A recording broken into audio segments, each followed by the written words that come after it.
నామానికి వందనాలు. సమయం ఇచ్చిన అంకుల్ ఆంటీకి కూడా వందనాలు. అందరికీ ప్రైజ్ లార్డ్. నా పేరు జెస్సీ. నేను చెప్పబోయే సాక్ష్యం ఏంటంటే, రీసెంట్గా ఇంటర్ ఫస్ట్ ఇయర్ ఎగ్జామ్స్ రాసిన. నేను తీసుకున్న గ్రూప్ ఎంపీసీ. నాకు 470కి 413 మార్క్స్ వచ్చినాయి దేవుని కృప వలన.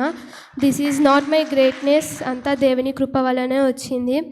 ఇంకా మా డాడీ ఒక మాట చెప్తుండే ఎప్పుడు, 10th ఎగ్జామ్స్కి ముందు కూడా 10th ఎగ్జామ్స్లో కూడా దేవుని కృప వలన మంచిగానే మార్క్స్ వచ్చినాయి. కానీ నేను ఎక్స్పెక్ట్ చేసినంత, ఇంకా మా డాడీ, మా రిలేటివ్స్, స్కూల్లో ఫ్యాకల్టీ ఎక్స్పెక్టేషన్ చేసినంత రాలే. సో అక్కడ కొంచెం నర్వస్ ఫీల్ అయినా. వాట్ ఎవర్, ఇంటర్లో మంచిగా వచ్చినాయి కాబట్టి దేవునికి స్తోత్రం.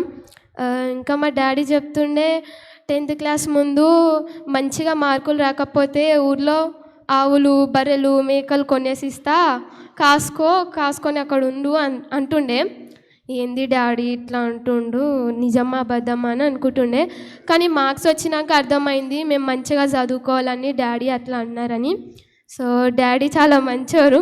మంచిగా ఇంటర్ ఫస్ట్ ఇయర్ జాయిన్ చేసినారు శివాని కాలేజ్లో. So thank you daddy. ఇంకా నా అప్కమింగ్ స్టడీస్ కోసం ప్రేయర్ చేయండి. Thank you. చిన్న సాక్ష్యం దేవుడి గురించి.